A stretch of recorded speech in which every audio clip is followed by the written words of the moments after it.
Hey guys, what's up? It's Zain. I wanted to talk about if probation is worth going to jail. Is it worth over going to jail, right? And pretty much the answer to this question is it depends on you and your situation, right? Now, there's some types of probation which you kind of don't really want unless you can, like, have the opportunity or can afford the opportunity to have. And I'll talk about that briefly. But really, it all comes down to thinking of probation as a luxury, right? Because when you're on probation, you have to pay court costs. You have to pay probation fees. You have to report every month to a probation officer. Um, you're going to be monitored. You might have special conditions like getting educational requirements, having a full-time job. And all of that is just a luxury to you. It's being they're pretty much helping you out in a way.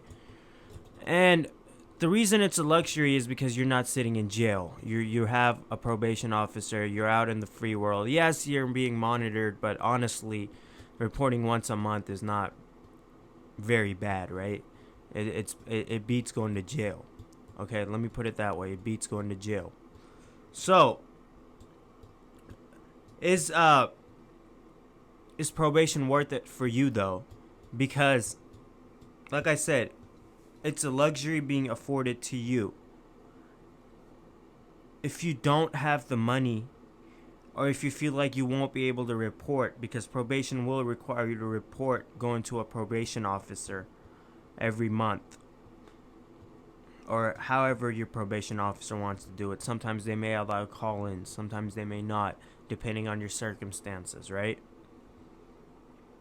So, the basis is probation's only worth it if you can afford these luxuries, if you have a car, if you can make it on time, if you can manage to apply for a full-time job, you have resources to help you get a GED if you don't have a GED. And yes, your probation officer will to an extent help you, but guys, in my everyday dealing with them for clients, probation officers are so busy that they don't even have time to do a lot of things like talk to their uh, clients or whatever, right? They don't have the time to talk to their probationees or whatever you want to call them. I'll just call them clients in this situation. So, a lot of times it might be better for you to sit it out in jail. If you're going to jail for like 30 days, 20 days, it might be better because if you mess up on probation, you're going to be back in court. They're going to file a motion to revoke your probation, and you're going to be back in court. And if you don't show up for court, you're going to be arrested again, right? You're going to have a probation hold when you get arrested, and probation is going to decide what to do with your probation. You're going to end up going to jail anyways because you violated probation unless they want to continue your probation. And it's just a long process, right? It's a long process if you can't meet the requirements of probation.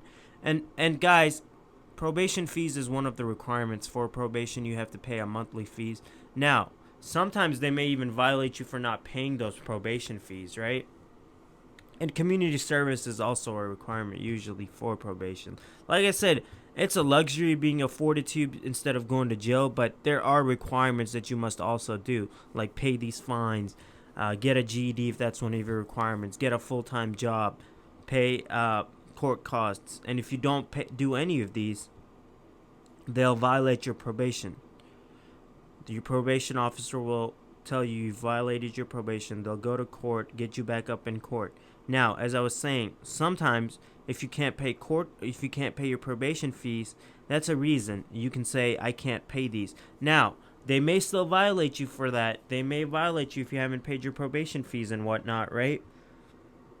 But usually it's a whole plethora of things that they'll gather up against you that they've alleged you've done.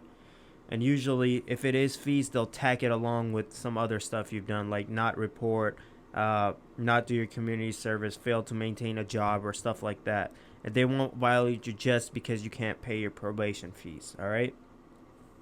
So, probation comes with a lot of gimmicks, right? A lot of gimmicks. You have to report monthly. That's one of the biggest things people can't do because of whatever reason, right? They don't have a car or because it conflicts with their work, right? And sometimes people that are on probation may not even be from the state, right? They may need to transfer their probation to a different state, or they may be from the state, but they travel out of state a lot, and they need to let their probation officer know, hey, look, I'm going to be traveling this and that in these days. So you have to be on top of that. And are you willing to go through that? Are you willing to go through that? Because if you feel like you're going to violate probation, sometimes it's just better to get the jail time. Now, the benefit of probation is your case might get dismissed after you complete probation, right? It might get dismissed. But that's a different kind of probation, and I'm going to get into that. Usually, probation over jail time is that probation is still going to involve a conviction, right? It's still going to get you a conviction. But you're not going to jail for however many days you're supposed to go to jail, right? Let's say you're on 2 years of probation, right? But if you were to go to jail, you go to jail for at least 3 months, 90 days jail time, or 2 months or 2 years probation. So, depending on your situation, a lot of people might end up and take that probation and say, look, I'm going to go ahead and take that probation. But remember, guys, they're going to be watching you for 2 years. The government's going to keep an eye on you for 2 years. And within that 2-year period, if you mess up or you get arrested again, even getting arrested again could violate your probation, guys. So you have to be careful. I mean, you're going to get convicted regardless. So sometimes it might be better to go to jail anyways and get it out of the way instead of being stuck for 2 years with people watching you, probation officers watching you, right? You having to report every month, you not being able to partake in certain activities, right? And like I said earlier, there's this probation called deferred adjudication, which is a probation where if you complete it successfully along with certain conditions and certain classes. And that's one of the other things of probation, guys.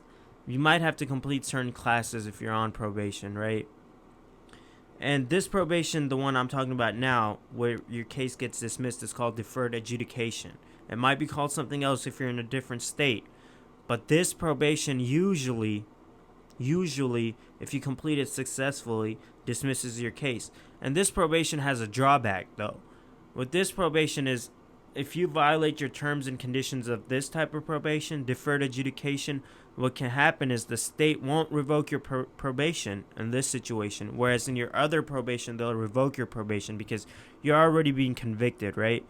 You're already convicted. Instead of going to jail, the judge has deferred your jail time. That instead of that 90 days of going to jail, you've been sentenced to 2 years of probation. The judge has deferred your sentence, your jail sentence, to probation. And this one, if you violate your terms and conditions, since you weren't convicted, right? You weren't found guilty, even though you may have pled no contest or guilty. The judge deferred your sentencing. Instead of sentencing you, they've deferred your sentencing, so it's not a true conviction. You've been given probation. It's the same type of probation, but if you complete it successfully, your case gets dismissed. But if you end up violating this probation, deferred adjudication probation, you end up being back in court, and this time they're gonna the government or your probation officer, the district attorney, they all work together to get you back in court, get your warrant issued if you don't come back to court. They're gonna file what's called a motion to adjudicate guilt instead of a motion to revoke probation, and that means they're gonna go ahead and start your sentencing proceeding because you weren't initially sentenced. And guess what? This time, you're still going to be sent back to jail more than likely, right? You're still going to be sent to jail, however much that may be, and you've wasted your time being on probation, and you got convicted now. So this type of probation is kind of tricky. So that's why I always say, guys, if you have any questions, always seek an attorney. If you're concerned about what kind of probation you take, you should take, you seek an attorney's advice, right? Like I said, deferred adjudication probation is kind of tricky because let's say you've come along, instead of that you have the same type of deal, right? 180 days or 2 years of deferred adjudication probation. And the first one, which was just straight probation, you're still convicted. So regardless if you take that jail or probation, you're still going to have a conviction. This time, if you take that jail, you're going to get a conviction. If you go to jail, that 180 day, when you're being offered deferred adjudication probation, if you take jail time, it's a conviction. If you take that deferred adjudication probation for 2 years, it won't be a conviction. But the thing is, let's say about a year and a half, you violate your probation, you had about 6 months left. What could happen is they can sentence you to 180 days in jail regardless, right? And you're going to get a conviction. You're going to get a conviction. So they can go ahead and proceed with that full amount. Whereas if you violate your probation if you violate your probation on straight probation, you've already been given a sentence. If you violate your probation, it might lead to additional jail time, but that sentence is still going to stay, right? Your original probation is still going to stay. All right, guys? So that's all I wanted to say. If you have any questions, seek an attorney. If you have any questions for me, get in touch with me. You can email me directly or visit my website to get in contact with me. If you would like to request a topic, just comment below on my video, and I'll get back to you as soon as possible. All right, guys? Peace. I am out.